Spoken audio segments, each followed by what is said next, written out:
Hello people, welcome back to the new video lecture of वाला physics. और आज के इस वीडियो लेक्चर में हम बात करने वाले हैं मैथमेटिकल मेथड्स के बारे में। तो मैथमेटिकल मेथड्स आपके क्लास 11th का टॉपिक है और इस टॉपिक के ऊपर हम लोगों ने टोटल 5 लेक्चर्स कंप्लीट कर लिए हैं।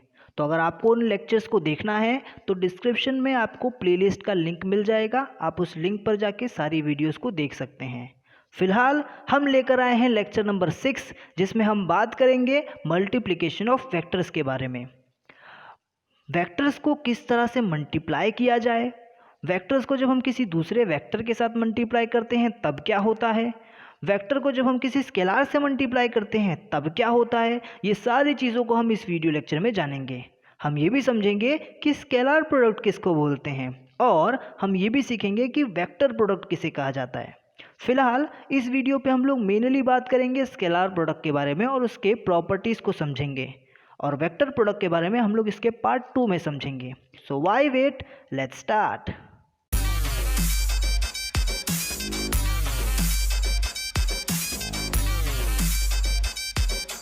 तो मल्टीप्लिकेशन ऑफ वेक्टर, याद रखना वेक्टर को आप ना या तो किसी स्केलार से मल्टीप्लाई कर सकते हो या तो आप किसी वेक्टर को वेक्टर से मल्टीप्लाई कर सकते हो। नाउ द क्वेश्चन इज कि जब आप एक वेक्टर को किसी स्केलार से मल्टीप्लाई करते हो तो उसका जो आंसर आने वाला है वो क्या होगा। क्या वो वेक्टर होगा या फिर क्या वो स्केलार होगा? आप सोच के बताओ, आपको क्या लगता है अगर कोई वेक्टर किसी स्केलार से मल्टीप्लाई होगा तो क्या आंसर आएगा? सोचे? नहीं सोच पा रहे हो? मैं बताता हूँ।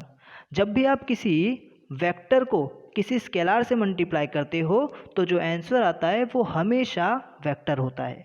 और जब मैं बोलता हूँ हमेशा तो इसका मतलब है 100%, चाहे कुछ भी हो जाए, इन ऑल केसेस जब भी आप वेक्टर को स्केलार से मल्टीप्लाई करोगे तो आंसर हमेशा वेक्टर ही आएगा। बोलो, बात क्लियर हो रहा है? चलो इस चीज़ को एक एग्जाम्पल के साथ समझते हैं। मान लेते हैं कि मेरे पास कोई एक वेक्टर क्वांटिटी है, मेरे पास एक एक्सेलरेशन वेक्टर क्वांटिटी है जिसको मैं किसी एक स्केलार क्वांटिटी के साथ में मल्टीप्लाई कर रहा हूँ और वो स्केलार क्वांटिटी है मास। तो जब मैं एक्सेलरेशन को मास के साथ मल्टीप्लाई करता हूँ तो मुझे आंसर मिलता है फोर्स, और फोर्स भी क्या, एक वेक्टर क्वांटिटी। तो देखा आपने, जब हमने किसी स्केलार को किसी वेक्टर से मल्टीप्लाई किया तो आंसर भी एक वेक्टर आया। सिर्फ इसी की बात नहीं है, हम एक और एग्जांपल देख सकते हैं। मान लेता हूँ, मैं बोलता हूँ वेलोसिटी, जो कि एक वेक्टर क्वांटिटी है, आपको पता है। इसको मैं मल्टीप्लाई कर दूँ मास के साथ जो कि एक स्केलर क्वांटिटी है तो आंसर आता है मोमेंटम, जो कि एक वेक्टर क्वांटिटी है। तो यहाँ भी आप देख रहे हो कि जब आप वेक्टर को स्केलर से मल्टीप्लाई करते हो तो आंसर आता है एक वेक्टर क्वांटिटी। बोलो, क्लियर रहेगा? और ये हर बार सही है, ठीक है? हर बार चाहे कुछ भी हो जाए, वेक्टर को आप स्केलर से मल्टीप्लाई करोगे तो आंसर वेक्टर ही आने वाला है, ठीक है? अच्छा, अगर इन सारी चीज़ों से आपको मज़ा नहीं आया है तो मैं काम करता हूँ, आपको मज़ा दिलाने के लिए हम लोग एक कार्टेशियन फॉर्म के एग्जाम्पल को देखते हैं। अब कार्टेशियन फॉर्म सुन के कुछ बच्चे डर गए, सर कार्टेशियन फॉर्म क्या होता है? कुछ डरने की बात नहीं है। कार्टेशियन फॉर्म का मतलब होता है वो जो आई जे के फॉर्म में होते हैं ना वेक्टर्स, उनको बोलते हैं। तो मैं आपके सामने एक कार्टेशियन फॉर्म का वेक्टर लेके आता हूँ। लेट से मैं बोलता हूँ मेरे पास एक ए वेक्टर, ठीक है, और इसका वैल्यू है 3i cap plus 4j cap plus 5k cap, यानी कार्टेशियन फॉर्म में। अब इसको मैं किसी एक मैग्नीट्यूड b से मल्टीप्लाई करता हूँ और उसकी वैल्यू है 4, ठीक है? तो b एक स्केलार क्वांटिटी है और a एक वेक्टर क्वांटिटी है। a की वैल्यू है 3i cap plus 4j cap plus 5k cap और b एक स्केलार क्वांटिटी जिसकी वैल्यू है 4। इसके पास सिर्फ मैग्नीट्यूड होगा ऑफ कोर्स, है ना? तो अब इन दोनों को मैं मल्टीप्लाई करता हूँ। तो जब मैं a वेक्टर को मल्टीप्लाई करता हूँ b के साथ तो क्या होता है? तो मैं a की वैल्यू लिख देता हूँ 3i cap plus 4j cap plus 5k cap, और इसको मल्टीप्लाई करना है 4 के साथ। तो 4 अंदर जाएगा तो क्या होगा? तो 4 3 जा हो जाएगा यहाँ पे 12i कैप प्लस 4 4 जा हो जाएगा यहाँ पे 16j कैप प्लस 4 5 जा हो जाएगा यहाँ पे 20k कैप। तो आपने देखा दोनों को जब मैंने मल्टीप्लाई किया तो यहाँ पे जो आंसर आ रहा है मेरा वो भी एक क्या है? Vector quantity. देखो ना, उसके पास भी डायरेक्शंस है। बोलो, क्लियर हो रही है बात आपको? ओके, तो ये प्रूफ हो जाता है कि जब भी आप किसी वेक्टर को किसी स्केलर से मल्टीप्लाई करते हो तो आंसर हमेशा वेक्टर ही आता है। अब हम लोग देखते हैं कि जब हम किसी वेक्टर को किसी दूसरे वेक्टर से मल्टीप्लाई करते हैं तब क्या होता है, ठीक है? तो उसके लिए मैं जरा स्क्रीन को साफ कर दूं। स्क्रीन साफ हो जाओ फटाफट। हाँ अब ठीक है। तो जब आप किसी वेक्टर को किसी वेक्टर के साथ में क्या करते हो, मल्टीप्लाई करते हो, तो इसका आंसर क्या आ सकता है? सोचो ज़रा, खुद से सोचो, थोड़ा दिमाग लगाओ खुद का। क्या लगता है आपको? अच्छा, हो सकता है कुछ बच्चे बोलेंगे कि सर इसका आंसर वेक्टर आएगा, और हो सकता है कुछ स्पेशल बच्चे हो जिनको भगवान ने स्पेशल टच दिया हुआ है, वो लोग बोलेंगे सर इसका आंसर स्केलर आएगा। चलो ठीक है, मैं बोलता हूँ दोनों ही बच्चे करेक्ट हैं। आप बोलोगे ऐसा कैसा सर, ऐसा थोड़ी होता है, कोई एक ही आंसर आएगा ना। दो वेक्टर्स को जब हम मल्टीप्लाई करेंगे तो या तो आंसर वेक्टर आएगा या तो वेक्टर स्केलर आएगा। सॉरी, क्या बोल दिया मैंने? ओके, जब दो चीज़ों को आप मल्टीप्लाई करोगे तो या तो आंसर वेक्टर आएगा या तो आंसर स्केलर आएगा, है ना। ये क्या हुआ कि वेक्टर भी आ सकता है स्केलर भी आ सकता है। यस, ये ट्रू है। याद रखना, जब भी आप किसी वेक्टर को किसी वेक्टर से मल्टीप्लाई करते हो तो ये भी हो सकता है कि उसका आंसर वेक्टर आ जाए, और ये भी हो सकता है कि उसका आंसर स्केलर आ जाए। अब आपको याद रखना है कि जब भी दो वेक्टर का मल्टीप्लिकेशन होने के बाद आंसर वेक्टर आ जाए तो उस टाइप के वेक्टर को आप बोलोगे वेक्टर प्रोडक्ट। क्या बोलोगे? Vector product. और जब भी दो वेक्टर के मल्टीप्लिकेशन के बाद आंसर स्केलर आ जाए देन उस टाइप के मल्टीप्लिकेशन को आप बोलोगे स्केलर प्रोडक्ट। क्या बोलोगे? Scalar product. बोलो, बात समझ आ रही है? तो याद रखना, स्केलर प्रोडक्ट क्या होता है? जब भी आप दो वेक्टर को मल्टीप्लाई करो और उसका आंसर स्केलर आ जाए देन आप उस टाइप के मल्टीप्लिकेशन को बोलोगे स्केलर प्रोडक्ट। और जब भी आप दो वेक्टर को मल्टीप्लाई करो और उसका आंसर वेक्टर आ जाए देन उस टाइप के मल्टीप्लिकेशन को आप बोलोगे वेक्टर प्रोडक्ट। फिलहाल वेक्टर प्रोडक्ट को हम लोग पार्ट 2 में समझेंगे, और इस वीडियो में हम लोग समझेंगे स्केलर प्रोडक्ट के बारे में। तो तैयार है आप स्केलर प्रोडक्ट के बारे में समझने के लिए? तो अब हम लोग समझते हैं स्केलर प्रोडक्ट क्या होता है। तो सबसे पहला चीज़ आप याद रखना कि जो स्केलर प्रोडक्ट है ना, इसको हम लोग डॉट प्रोडक्ट भी बोल सकते हैं। अब आप सोचोगे कि इसको सर डॉट प्रोडक्ट क्यों कहते हैं? मैं आपको बताता हूँ, अगले 1 मिनट में आपको क्लियर हो जाएगा। ठीक है, तो ध्यान से सुनो। आपको पता है कि जब हम किसी वेक्टर को किसी दूसरे वेक्टर के साथ मल्टीप्लाई करते हैं तो आंसर हमेशा क्या आता है? स्केलर। तभी तो हम लोग स्केलर प्रोडक्ट की बात करें ना, है ना।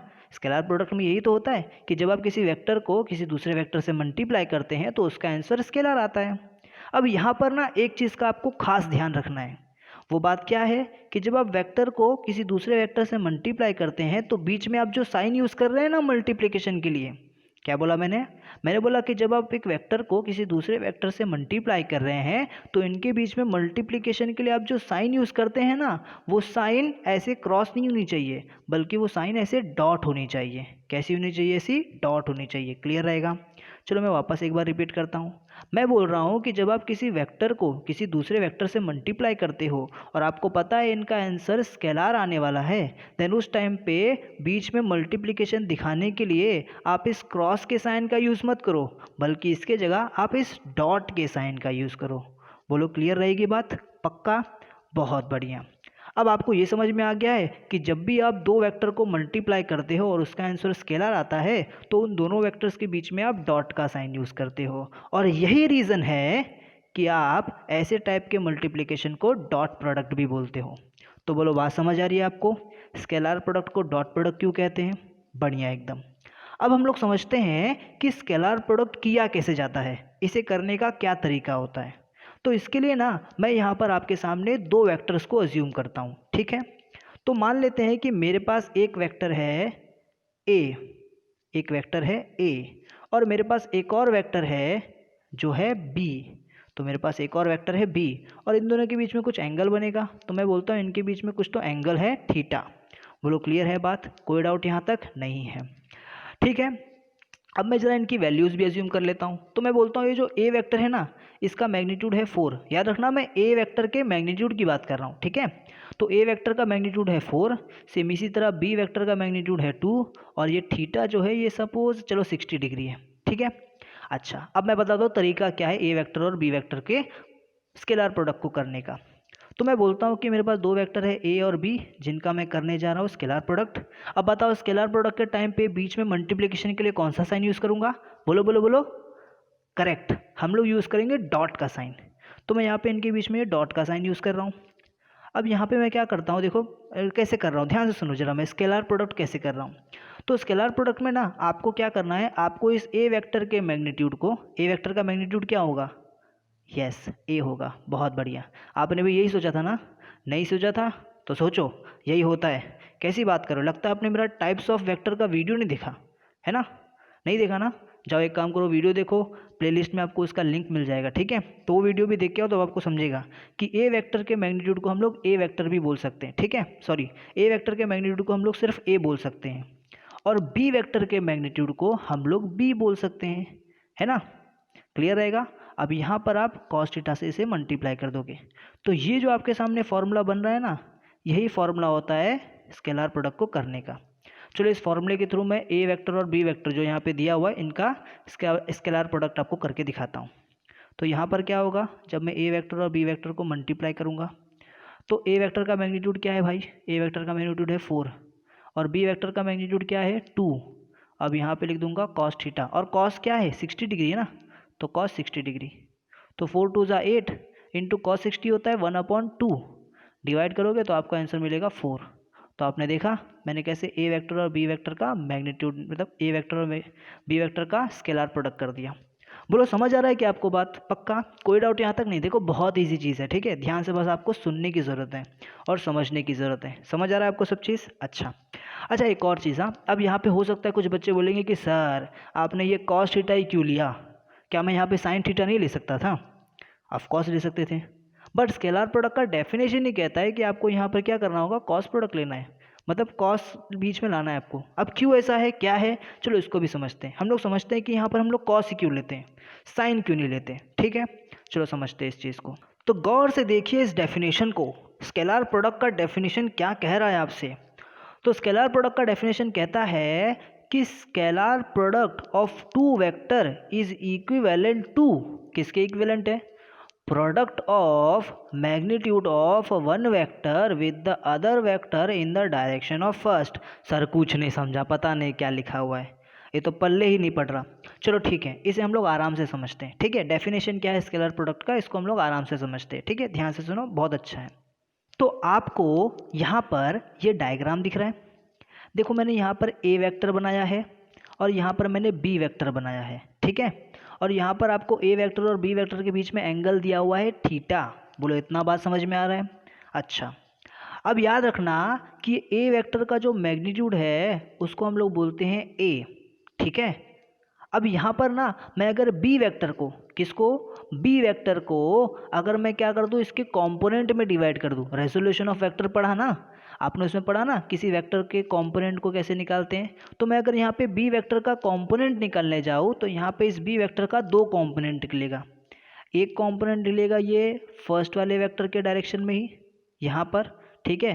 और एक वेक्टर निकले, एक इसका कंपोनेंट निकलेगा इसे परपेंडिकुलर ऊपर की तरफ, ठीक है? अच्छा, अब बताओ ये जो ये वाला कंपोनेंट है, ये वाला कंपोनेंट है, इस कंपोनेंट की वैल्यू क्या होगी, इस कंपोनेंट का मैग्नीट्यूड क्या होगा? सर मैग्नीट्यूड ना सर कैसे पता चलता है पता है? मुझे पता है, मैंने रेजोल्यूशन ऑफ वेक्टर का वीडियो देखा है। क्या नहीं देखा?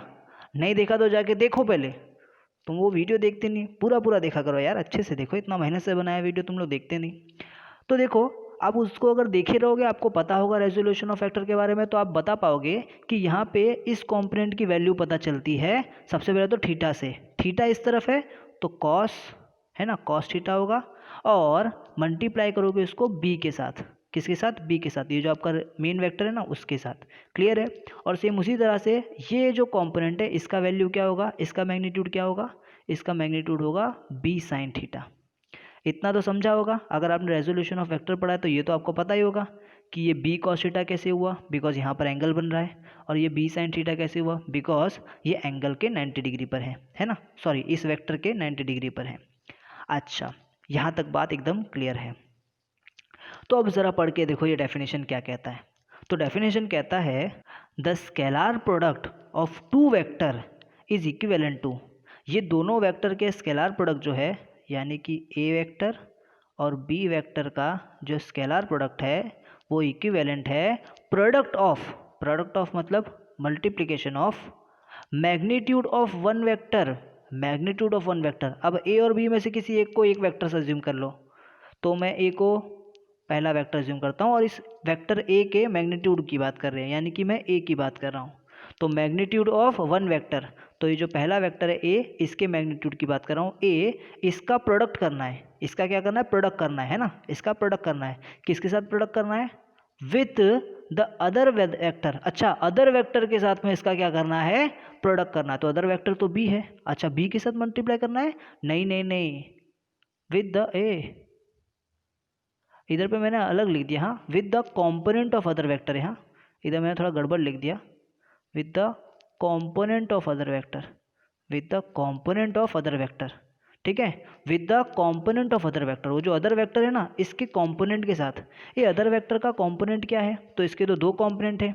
एक कॉम्पोनेंट है बी कॉस थीटा जो कि ए वेक्टर के डायरेक्शन में है, और दूसरा कॉम्पोनेंट है बी साइन थीटा जो कि ए वेक्टर के परपेंडिकुलर गया हुआ है। तो ये किसकी बात कर रहे हैं, with the component of other vector in the direction of first. तो पहला वेक्टर तो अपना ए था ना, ए वेक्टर, तो इसी के डायरेक्शन में, इसी के डायरेक्शन में तो बी कॉस थीटा है, तो हमको यहाँ पे क्या करना है, बी कॉस थीटा लिखना है। समझे? तो एक बार वापस पढ़ते हैं। The scalar product of two vector is equivalent to the product of magnitude of one vector, product of magnitude of one vector, पहला वेक्टर ए उसका magnitude, with the component of other vector in the direction of first, with the component of other vector, other vector है b और इसका जो पहले vector के direction में जो कंपोनेंट है यानी b cos थीटा, इसके साथ मल्टीप्लाई करना है। तो इस तरह से आपका यहाँ पे क्या बन गया, a vector dot b vector is equals to a b cos theta, और यही तो हमारा फॉर्मूला था। बोलो बात समझ आया? अब यहाँ पर cos थीटा क्यों आ रहा है, समझ में आ रहा है? बहुत बढ़िया, आई होप आपको समझ गया होगा। चलो ठीक है, अब जब इतना समझ चुका है तो अब हम लोग क्या करते हैं, अब हम लोग यहाँ पर इस स्केलर प्रोडक्ट के कैरेक्टरिस्टिक को देखते हैं, ठीक है, इसके प्रॉपर्टीज़ को देखते हैं। तो आओ समझते हैं इसका सबसे पहला प्रॉपर्टी क्या है। तो स्केलर प्रोडक्ट का सबसे पहला प्रॉपर्टी है कि स्केलर प्रोडक्ट इज कम्यूटेटिव है।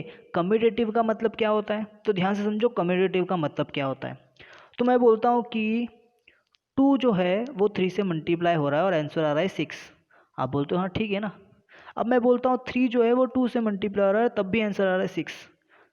अच्छा, तो इसका मतलब मैं बोल सकता हूँ 2 इंटू 3 करो या 3 इंटू 2 करो, आंसर हमेशा इक्वल आएगा। तो ऐसे टाइम पे मैं बोल सकता हूँ कि ये क्या है, कम्यूटेटिव है। मतलब ए को बी से मल्टीप्लाई करो या बी को ए से मल्टीप्लाई करो, आंसर हमेशा क्या आएगा, सेम। और ऐसे चीज़ को, ऐसे टाइप की अगर कोई भी प्रॉपर्टी आप देखते हो तो उसको हम लोग बोलते हैं कम्यूटेटिव। तो यहाँ पे जो स्केलर प्रोडक्ट है ना, ये भी कम्यूटेटिव होता है। अब ये कम्यूटेटिव है मतलब कैसा दिखेगा ये, आओ दिखाता हूँ आपको। जैसे आपने पढ़ा है कि अगर मेरे पास दो वेक्टर है, एक ए वेक्टर और एक मेरे पास बी वेक्टर है, और इन दोनों का अगर मैं क्रॉस डॉट प्रोडक्ट करूँ, क्या करूँ, डॉट प्रोडक्ट करूँ, यानी इनका मैं स्केलर प्रोडक्ट करूँ, तो ये कैसा दिखेगा, तो ये दिखेगा ए बी कॉस थीटा। क्या दिखेगा, ए बी कॉस थीटा। और अगर मैं ए वेक्टर को बी वेक्टर के जगह पे बी वेक्टर को ए वेक्टर से मल्टीप्लाई करूँ और तब भी अगर आंसर सेम आ जाए, तब भी इसका आंसर क्या आ जाए, इसका आंसर क्या आएगा, बी ए कॉस थीटा, और तब भी इसका आंसर क्या आ जाए, सेम आ जाए, देन उस टाइम पे आप बोलोगे कि ये दोनों के दोनों क्या है, कम्यूटेटिव है। और चेक करते हैं आंसर सेम आ रहा है कि नहीं। तो मान लो एक वेक्टर है आपके पास ए वेक्टर, और आपके पास एक और वेक्टर है उसका नाम है बी वेक्टर, और इनके बीच में जो एंगल है उस एंगल को आप बोल देते हो थीटा। क्लियर है? अब जो ए वेक्टर है उसके मैग्नीट्यूड को हम लोग बोलते हैं 4, और जो बी वेक्टर है उसके मैग्नीट्यूड को हम लोग बोलते हैं 2। ठीक है, अब ज़रा चेक करते हैं कि ये कम्यूटेटिव है कि नहीं। तो अगर मैं ए वेक्टर को बी वेक्टर के साथ मल्टीप्लाई कर दूँ और इसका आंसर बी वेक्टर और ए वेक्टर के डॉट प्रोडक्ट में आ जाए, यानी ए वेक्टर और बी वेक्टर के डॉट प्रोडक्ट का आंसर बी वेक्टर और ए प्रोडक्ट के डॉट प्रोडक्ट में आ जाए, देन हम बोलेंगे कि स्केलर प्रोडक्ट क्या है, कम्यूटेटिव है। चलो चेक करते हैं ऐसा हो रहा है कि नहीं। तो ए वेक्टर और बी वेक्टर का जब हम लोग डॉट प्रोडक्ट निकालते हैं, कैसे निकालते हैं पता है ना, ए वेक्टर के मैग्नीट्यूड यानी 4 को मल्टीप्लाई करेंगे बी वेक्टर के मैग्नीट्यूड यानी 2 से, और साथ में लगाएंगे कॉस थीटा। अच्छा, ये थीटा की वैल्यू 60 डिग्री है, ठीक है। तो यहाँ पे क्या करते हैं हम लोग, 4 into 2 into cos 60, cos 60 is 1/2, तो 2 2 कैंसिल, आपका आंसर आ गया 4। तो ए डॉट बी डॉट का आंसर आता है 4। कितना आंसर आता है, 4। ये चीज़ क्लियर रहेगा। अब हम लोग क्या करते हैं, यहाँ पर बी डॉट ए कर देते हैं ना, B vector dot A vector, है ना। तो यहाँ पे क्या होगा, तो आप पहले बी का मैग्नीट्यूड लिखोगे 2 मल्टीप्लाई बाय ए का मैग्नीट्यूड लिखोगे 4 multiply by cos theta. Cos theta क्या है, 60 डिग्री, है ना, 60 डिग्री। तो देखो 2 इंटू 4 इंटू कॉस 60 1/2, 2 से 2 कैंसिल, आंसर आ गया फिर से 4। तो आपने बी वेक्टर और ए वेक्टर का भी डॉट प्रोडक्ट किया, तब भी आपका आंसर क्या आया 4। तो आप ये बोल सकते हो कि ए वेक्टर को बी वेक्टर से मल्टीप्लाई करो, स्केलर प्रोडक्ट करो, या बी और ए का स्केलर प्रोडक्ट करो, ए और बी का स्केलर प्रोडक्ट करो, या बी और ए का स्केलर प्रोडक्ट करो, दोनों के दोनों सेम होते हैं, यानी कि स्केलर प्रोडक्ट कम्यूटेटिव है। बोलो बात समझ आ रहा है आपको? पक्का? कोई डाउट यहाँ तक नहीं है? बेस्ट पार्ट एकदम। चलो अब आगे बढ़ते हैं, अब नेक्स्ट प्रॉपर्टी समझते हैं। अच्छा, तो अब अगर मैं बोलूँ कि आपके पास जो दो वेक्टर्स है वो दो वेक्टर के बीच में एंगल 90 डिग्री बन रहा है, तब क्या होगा? तब याद रखना, तब आपका स्केलर प्रोडक्ट का आंसर हमेशा जीरो आएगा। हमेशा क्या आएगा? जीरो आएगा। आओ जरा इस चीज़ को समझते हैं। तो मान लेते हैं कि आपके पास दो वेक्टर है, एक ए वेक्टर है और एक आपके पास बी वेक्टर है। ए वेक्टर का मैग्नीट्यूड है 4 और बी वेक्टर का मैग्नीट्यूड है 2, और इनके बीच में जो एंगल बन रहा है वो एंगल है थीटा, जिसका वैल्यू है 90 डिग्री। ठीक है, अब हम लोग क्या करते हैं, अब इनका हम लोग स्केलर प्रोडक्ट करते हैं। तो स्केलर प्रोडक्ट कैसे करते हैं पता है ना? तो मैं ए वेक्टर और बी वेक्टर का स्केलर प्रोडक्ट कर रहा हूँ, बीच में डॉट लगा दिया हूँ। तो आप पहले वेक्टर के मैग्नीट्यूड को मल्टीप्लाई करोगे दूसरे वेक्टर के मैग्नीट्यूड को और बीच में लिखोगे कॉस थीटा। तो ए क्या मैग्नीट्यूड है 4, बी का मैग्नीट्यूड है 2, कॉस थीटा यानी कॉस 90। अब एक बात बताओ, कॉस 90 कितना होता है? सर कॉस 90 तो ज़ीरो होता है। तो कॉस 90 ज़ीरो होगा तो यहाँ पे सबके सब क्या हो जाएंगे? ज़ीरो।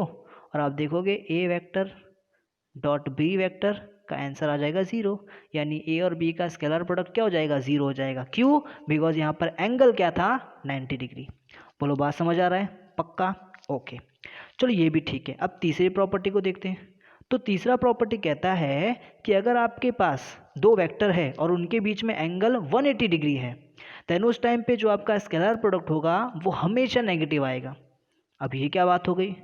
मतलब अगर दो वेक्टर है मेरे पास और उनके बीच में एंगल हमेशा क्या है? 180 डिग्री का है, देन उस टाइम पे जो स्केलर प्रोडक्ट है वो हमेशा क्या होगा? नेगेटिव होगा। तो इसको कैसे समझ सकते हैं? चलो, तो इसके लिए आपको पता होना चाहिए कि cos 180 का फॉर्मूला क्या है। cos 180 समझते हो? cos 180, हाँ cos 180। तो आप अभी पढ़ोगे मैथमेटिक्स के अंदर, मैथमेटिक्स के अंदर आपने पढ़ा होगा कि cos पाई का 180 मतलब पाई होता है, ठीक है? तो cos पाई का आंसर होता है -1। क्या होता है? -1। ये चीज़ याद रखना, ठीक है? आप पढ़ोगे मैथमेटिक्स में cos पाई की वैल्यू क्या होती है? -1 होती है, ठीक है? यानी cos 180 की वैल्यू होती है -1। तो अब देखो ध्यान से कैसे करना है। तो अब यहाँ पे आपके पास सपोज दो वेक्टर्स थे, एक ए वेक्टर और एक बी वेक्टर। इन दोनों का आप डॉट प्रोडक्ट कर रहे हो, तो कैसे करोगे?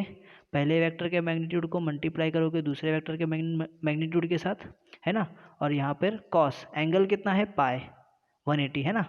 तो अब आपको पता है, अब आपको पता है कि cos 180 कितना होता है? -1। तो यहाँ पे आंसर आ जाएगा -AB। तो आप देख रहे हो यहाँ पे आंसर हमेशा क्या आ रहा है? नेगेटिव आ रहा है। क्या आ रहा है? नेगेटिव। बोलो क्लियर रहेगा? कोई डाउट यहाँ तक नहीं है?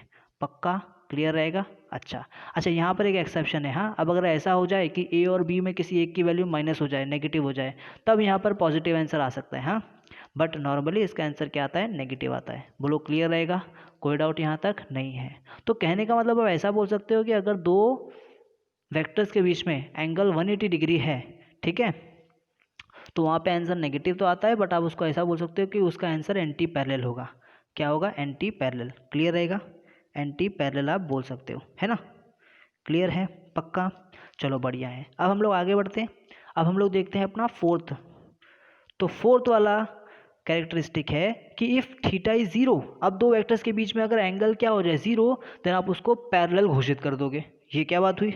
हाँ, अगर दो वेक्टर्स के बीच में एंगल 0 डिग्री आ रहा है तो आप बोलोगे वो दो वेक्टर्स पैरेलल है। वो दो वेक्टर्स क्या है? पैरेलल है। क्लियर रहेगा? कोई डाउट यहाँ तक नहीं है? पक्का? अच्छा, चलो ये चीज़ तो समझ में आ गया। अच्छा, पैरेलल है तो दिखेगा कैसे सर? ये भी तो डाउट है। डाउट क्या है इसमें? देखो आराम से बात है। दो वेक्टर है ए और बी, ठीक है? तो इसको कैसे करते हो आप? पहले वेक्टर का मैग्नीट्यूड ए, दूसरे वेक्टर का मैग्नीट्यूड बी, और इसको आप कॉस थीटा से मल्टीप्लाई करते हो। अब मुझे बताओ कॉस 0 क्या होता है? कॉस 0 इज़ 1, तो यहाँ पे 1 और आंसर आ जाएगा ए बी। ठीक है? क्लियर रहेगा? कुछ ऐसा दिखेगा। तो ऐसा कुछ प्रॉब्लम नहीं है, समझ में आ जाएगा आपको। ठीक है, बस ये चीज़ याद रखना कि अगर दो वेक्टर्स के बीच में एंगल 0 डिग्री है तो दोनों वेक्टर्स क्या है? पैरेलल है। वो दोनों वेक्टर्स क्या रहेंगे? पैरेलल रहेंगे। ठीक है, चलो ये भी क्लियर है। अब हम लोग देखते हैं नेक्स्ट टॉपिक हमारा। तो नेक्स्ट है आपका फिफ्थ, जो कहता है कि स्केलर प्रोडक्ट जो है ना वो डिस्ट्रीब्यूटिव लॉ को ओबे करता है। किसको? डिस्ट्रीब्यूटिव लॉ ऑफ मल्टीप्लिकेशन को ओबे करता है। अब डिस्ट्रीब्यूटिव लॉ क्या है पहले वो समझो। तो आपने ये चीज़ पढ़ा होगा कि अगर मान लो यहाँ पर x है और ब्रैकेट के अंदर a प्लस बी है, तो ये x क्या करेगा? अंदर जाएगा और पहले मल्टीप्लाई होगा a के साथ, फिर प्लस का प्लस, फिर ये x मल्टीप्लाई होगा b के साथ, है ना। और इसी को हम लोग कहते हैं डिस्ट्रीब्यूटिव लॉ। इसी को हम लोग क्या कहते हैं? Distributive law. और याद रखना स्केलर प्रोडक्ट जो है वो डिस्ट्रीब्यूटिव लॉ को क्या करता है? ओबे करता है। स्केलर प्रोडक्ट क्या करता है? डिस्ट्रीब्यूटिव लॉ को ओबे करता है। बोलो ये चीज़ क्लियर है? कोई डाउट यहाँ तक नहीं रहेगा? पक्का? ओके चलो ठीक है। जैसे अभी एग्जांपल के तौर पे मैं आपको दिखाऊँ तो मान लेते हैं कि हमारे पास 3 वेक्टर है। अपने पास कितना वेक्टर है? अपने पास 3 वेक्टर है। एक ए वेक्टर है जो स्केलर प्रोडक्ट हो रहा है किसके साथ? बी वेक्टर और सी वेक्टर के सम के साथ, ठीक है ऐसा। अब यहाँ पे क्या होगा? तो ये डिस्ट्रीब्यूटिव लॉ को फॉलो करेगा तो क्या होगा? ए अंदर जाएगा और सबसे पहले डॉट प्रोडक्ट होगा बी के साथ में, फिर प्लस का प्लस, फिर ए जो है ए वेक्टर वो डॉट प्रोडक्ट हो जाएगा सी वेक्टर के साथ में। तो ये होता है डिस्ट्रीब्यूटिव लॉ। अगर हमारा scalar product distributive law of multiplication को ओबे करता है तो कुछ ऐसा होगा, और 100% ओबे करता है सर, तो ऐसा ही होगा कभी भी मल्टीप्लिकेशन करेंगे तो। ठीक है, क्लियर रहेगा? कोई बात यहाँ तक नहीं है, ऐसा सब डिफिकल्ट नहीं है, बहुत ईजी चीज़ है। ठीक है, चलो अब आगे देखते हैं। नाउ 6th पॉइंट इज कि if the magnitude of 2 vectors are equal, अगर आपको 2 वेक्टर का मैग्नीट्यूड ही इक्वल दिख गया, यानी यहाँ पर अगर मैं बोल दूँ कि 2 वेक्टर है ए और बी, तो और ये ए और बी इक्वल एक दूसरे के, मतलब दोनों का मैग्नीट्यूड सेम है, तो मैं बोलता हूँ ए वेक्टर और बी वेक्टर दोनों का मैग्नीट्यूड सेम है। ठीक है, तो इसको कैसे करते हैं? पहले वेक्टर के मैग्नीट्यूड को दूसरे वेक्टर के मैग्नीट्यूड के साथ मल्टीप्लाई करो और कॉस थीटा, तो दोनों का मैग्नीट्यूड तो सेम है, तो बी की जगह भी ए लिख सकता हूँ कॉस थीटा, तो यहाँ पर हो जाएगा ए स्क्वायर कॉस थीटा। ठीक है, अच्छा इसको ऐसे भी कर सकता हूँ। हाँ, अगर मैं ऐसा करता तो ए बी तो होता ही है ए बी कॉस थीटा, अब मैं बोलूँ कि नहीं नहीं नहीं मैं बी लिखता दोनों जगह, तो बी बी कॉस थीटा, तो इसका answer B square cos theta भी आता था। ठीक है क्या? तो दोनों ही करेक्ट है। तो याद रखना ए वेक्टर और बी वेक्टर का डॉट प्रोडक्ट करोगे तो ए स्क्वायर कॉस थीटा भी बोल सकते हो और बी स्क्वायर कॉस थीटा भी बोल सकते हो, इफ़ एंड ओनली इफ़ दोनों वेक्टर्स के मैग्नीट्यूड सेम रहे तो। क्लियर है? पक्का? कोई भी डाउट यहाँ तक नहीं है? अब यहाँ तक कोई प्रॉब्लम नहीं था। अब जो आपको बोलने जा रहा हूँ ना उसमें थोड़ा आपको प्रॉब्लम हो सकता है, वो थोड़ा सा आपको डिफिकल्ट लग सकता है, तो अब यहाँ से एकदम ध्यान से सुनना। अभी तक बस प्रॉपर्टीज़ एक्सप्लेन कर रहा था जो कि बहुत ईजी था, है ना, बट अब आपको ध्यान से सुनना पड़ेगा मैं क्या बोलने जा रहा हूँ। ध्यान से सुनो, 7th वाला जो पॉइंट है वो बहुत इंपॉर्टेंट है।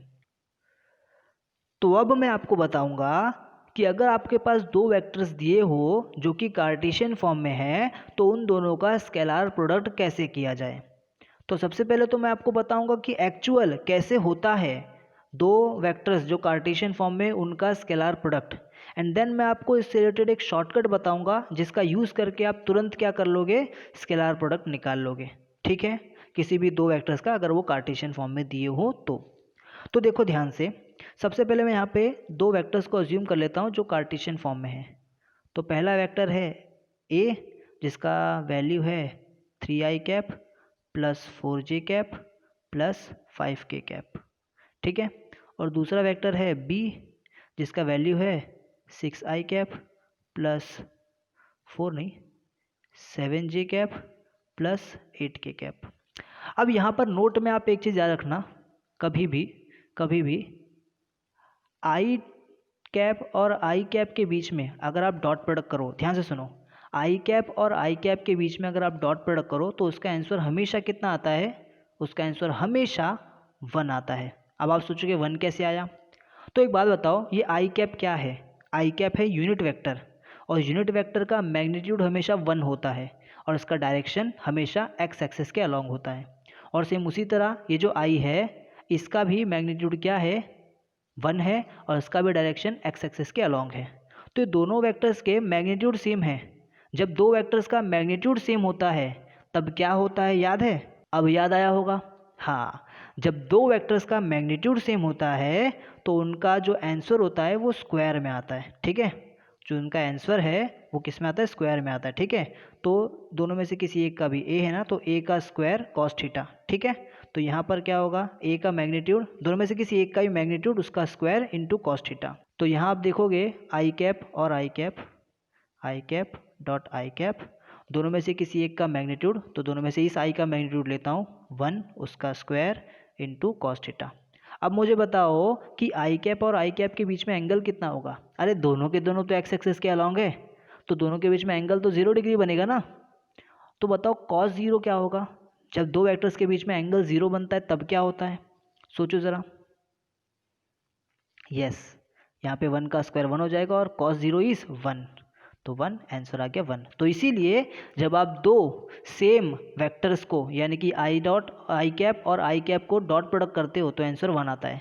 सेम इसी तरह जे का भी अगर आप डॉट प्रोडक्ट निकालोगे दोनों जे का, जे कैप डॉट जे कैप करोगे तो भी 1 आएगा, और उसी तरह आप के कैप डॉट के कैप करोगे तो भी आंसर 1 आएगा। क्लियर है। अच्छा चलो, ये समझ में आएगा कि आपको कि अगर हम लोग जे कैप डॉट के कैप करते हैं या के कैप डॉट जे कैप करते हैं तो क्या आएगा, सोचो ज़रा। देखो जे का मैग्नीट्यूड भी 1 है और के का मैग्नीट्यूड भी 1 है, और अगर मैग्नीट्यूड सेम होता है तो हम लोग क्या करते हैं, किसी एक के मैग्नीट्यूड को लेने का और उसका स्क्वायर करने का। तो मैं जे के मैग्नीट्यूड को लेता हूँ 1, उसका स्क्वायर करता हूँ इंटू कॉस थीटा। अब मुझे बताओ 1 का स्क्वायर 1 कॉस थीटा, जे और के बीच में या के और जे के बीच में एंगल कितना बनता है 90 डिग्री, और कॉस 90 कितना होता है 0, तो यहाँ आंसर क्या हो जाएगा 0।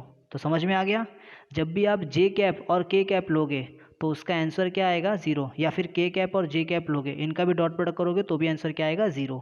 क्लियर है। और सेम इसी तरह अगर आप आई कैप डॉट जे कैप करते हो या फिर जे कैप डॉट आई कैप करते हो तो भी आंसर 0 आता है, और सेम इसी तरह अगर आप लोग आई कैप डॉट के कैप करते हो या के कैप डॉट आई कैप करते हो तो भी आंसर क्या आता है 0। तो याद रखना सेम वेक्टर्स है, आई यूनिट वेक्टर की बात करो, ठीक है। अगर आई कैप का डॉट प्रोडक्ट हो रहा है तो 1 आएगा, जे कैप का डॉट प्रोडक्ट हो रहा है तो भी 1 आएगा, और के कैप का डॉट प्रोडक्ट हो रहा है तो भी 1 आएगा। और अगर अपोजिट हो गए, आई का जे के साथ या जे का आई के साथ या आई का जे के साथ या जे का आई के साथ या जे का के साथ, ऐसा अपोजिट कुछ हो गया तो आंसर हमेशा क्या आएगा 0। याद रखना सीधा, ठीक है क्या, क्लियर रहेगा। ओके, तो अब हम लोग क्या करते हैं, इसका हम लोग डॉट प्रोडक्ट करते हैं, ठीक है, और देखते हैं क्या आंसर आएगा, कैसे आएगा। ध्यान से सुनो।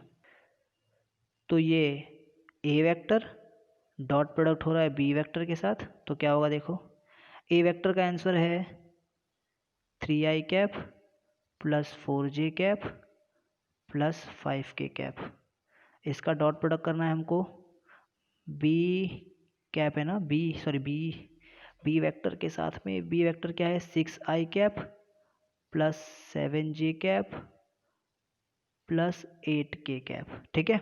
अब कैसे करें, तो सबसे पहले जो 3 है ये पूरे के साथ में मल्टीप्लाई होगा, ऐसे ही होता है ना। तो 3i कैप जो है ये मल्टीप्लाई होगा पूरा 6i cap plus 7j cap plus 8k cap के साथ, ठीक है। फिर प्लस, फिर इसे 4j कैप है ये पूरे के साथ में होगा, तो ये 4j कैप मल्टीप्लाई होगा 6i cap plus 7j cap plus 8k cap के साथ। फिर बाद में ये 5k कैप पूरे के साथ मल्टीप्लाई होगा, तो ये 5k कैप मल्टीप्लाई होगा 6i कैप के साथ प्लस 7j कैप के साथ प्लस 8k कैप के साथ। अब ध्यान से देखना, यहाँ से कॉम्प्लेक्स होना शुरू होने वाला है, ठीक है। अभी तक एकदम से क्लियर है ना, पक्का, कोई डाउट नहीं है अभी तक। ध्यान से देखो, अब ये 3 जो है अंदर जाएगा 6 के साथ, तो 3 6 ज़ा 18, और आई इंटू आई क्या होता है 1, तो यहाँ पर आंसर होएगा 1। तो 1 से मल्टीप्लाई करूँगा तो 18 1 ज़ा 18 ही होता है, तो यहाँ पे लिख दूंगा ये प्लस का प्लस। बोलो समझा। वापस एक बार, ये 3 अंदर जाएगा, सबसे पहले 6 से मल्टीप्लाई होगा, तो 3 6 ज़ा 18, और आई इंटू आई इज़ 1, ठीक है। तो मैं यहाँ पे लिख दूंगा 1, और 18 1 ज़ा 1 होता है, इसके लिए यहाँ पे आंसर 18 1 ज़ा 18 होता है, तो यहाँ पे आंसर 18 ही है। बोलो क्लियर हुआ ये चीज़, पक्का। ओके, अब ये जो 3 है ये अंदर जाएगा, और 3 7 ज़ा 21, 3 7 ज़ा 21, तो यहाँ पे 3 7 ज़ा 21। अब ये आई इंटू जे याद करो, आई इंटू जे क्या होता है 0, तो यहाँ पे आंसर हो जाएगा 0। तो ये पूरा 0 होने वाला है अभी, देखो प्लस का प्लस। फिर ये 3 अंदर जाएगा 8 के साथ, ब्रैकेट क्लोज करो यहाँ पे, तो 3 8 ज़ा 24, 3 8 ज़ा 24, बट आई इंटू के ये भी 0 होता है, तो यहाँ पे हो जाएगा 0, ठीक है, प्लस। अब ये 4 अंदर जाएगा तो 4 6 ज़ा 24, बट जे इंटू आई 0 होता है, तो यहाँ पे 0, फिर प्लस का प्लस, फिर 4 7 ज़ा 28, जे इंटू जे 1 होता है, तो 28 1 ज़ा 28 ही होता है, प्लस ये 4 8 ज़ा 32, बट जे इंटू के 0 होता है, तो यहाँ पे क्या हो जाएगा 0, यहाँ पे क्या हो जाएगा 0, प्लस 5 अंदर जाएगा तो 5 6 ज़ा 30, फिर के इंटू आई 0 होता है, तो यहाँ पे हो जाएगा 0, प्लस का प्लस, फिर 5 7 ज़ा 35, बट के इंटू जे इज 0, तो यहाँ पे हो जाएगा 0, प्लस 5 8 ज़ा 40 है ना, तो के इंटू के होता है 1, तो यहाँ पे होगा 1, तो यहाँ पे इसको सॉल्व करोगे तो क्या होगा 18 यहाँ पे आ जाएगा, प्लस सबके सब 0 हो जाएंगे, तो इसको लिखने की ज़रूरत नहीं है, फिर ये प्लस का प्लस, फिर 24 0 ज़ा 0, 32 0 ज़ा ये भी 0, बस ये बचेगा 28 1 ज़ा 28, प्लस यहाँ पे 30 0 ज़ा 0, 35 0 ज़ा 0, बस 40 1 ज़ा 40 बचेगा, तो लिख दिया यहाँ पे 40, और इनको सॉल्व करोगे तो आंसर क्या आएगा, सोचो करके देखते हैं, 18 प्लस 40 प्लस 28, तो 8 प्लस 8 16, 1 ऊपर कैरी 4 5 6 7 8 86, तो यहाँ पे आपको आंसर मिल गया 86। तो देखा आपने ए डॉट और बी डॉट को आपने क्या किया, मतलब ए वेक्टर और बी वेक्टर के साथ आपने डॉट प्रोडक्ट किया, स्केलर प्रोडक्ट किया, तो आंसर आपका आ गया एक स्केलर जो कि 86 नंबर है। और देखा आपने किस तरह से किया। अब एक बात है, इतना आप बार बार करते जाओगे तो आप एकदम परेशान हो जाओगे और बहुत कन्फ्यूजन है, तो चांसेस है कि आपका गड़बड़ होने ही वाला है, ठीक है, बहुत चांसेस है कि यहाँ पे गड़बड़ हो जाए, ठीक है। तो इसके लिए मैं एक शॉर्टकट आपको बताता हूँ, एक शॉर्टकट बताऊँगा, वो शॉर्टकट का यूज़ करोगे तो हमेशा आंसर क्या आएगा, एकदम करेक्ट आएगा आपका और आराम से होगा। तो शॉर्टकट क्या है अब वो समझते हैं। तो देखो किस तरह से आपको करना है इधर पे, तो आप यहाँ पे ए वेक्टर और बी वेक्टर का डॉट प्रोडक्ट कर रहे हो तो कुछ ऐसा होगा, है ना। अब इसके बाद आपको ना इस सबको मल्टीप्लाई करने से अच्छा शॉर्टकट ट्रिक देखो यहाँ से स्टार्ट है। आपको क्या करना है, आपको इस आई और आई वाले को देखना है, ठीक है, और इनके कोएफिशिएंट को आपको सीधा क्या करना है, मल्टीप्लाई। तो यहाँ भी आई है, यहाँ भी आई है, इन दोनों के कोएफिशिएंट को कर दो मल्टीप्लाई, तो 3 और इसका कोएफिशिएंट 6, तो 3 6 को कर दो मल्टीप्लाई, 3 इंटू 6, ठीक है, फिर कर दो प्लस, फिर बाद में ये जे को पकड़ो और ये जे को पकड़ो, इन दोनों के कोएफिशिएंट को यानी 4 और 7 को कर दो मल्टीप्लाई, ठीक है, प्लस फिर 5 को पकड़ो और इस 8 को पकड़ो, ठीक है। अब इन दोनों के कोएफिशिएंट को आप कर दो मल्टीप्लाई यानी 5 इंटू 8। अब देखो 3 6 ज़ा 18 प्लस 4 7 ज़ा 21 प्लस 5 8 ज़ा 40 और इसका आंसर आ गया 86। तो सिंपल स्टेप में काम हो गया आपका। देखो ना आंसर अभी भी तो सेम आ रहा है, ठीक है। तो उतना बड़ा करने से अच्छा है कि भाई मैं ऐसा कर दूं, है ना। तो ये एक शॉर्टकट ट्रिक है जिसका आप यूज़ कर सकते हो और आपको 100% मार्क्स मिलेंगे, सो टेंशन लेने की कोई भी बात नहीं है। सो इस तरह से अगर आप क्या करते हो, दो वेक्टर जो आपको कार्टेशियन फॉर्म में दिए हुए हैं इनका आप डॉट प्रोडक्ट कर सकते हो। तो आई होप अब आपको ये वीडियो समझ में आया होगा, आपको समझ में आ गया होगा कि पूरा स्केलर प्रोडक्ट होता क्या है, ठीक है। अब स्केलर प्रोडक्ट से रिलेटेड कोई भी क्वेश्चन आएगा तो आप आराम से सॉल्व कर पाओगे। तो अगर ये वीडियो आपको पसंद आया है तो इस वीडियो को अपने दोस्तों के साथ शेयर करो। मैं मिलता हूँ आपसे नेक्स्ट वीडियो में, तब तक के लिए बाय बाय।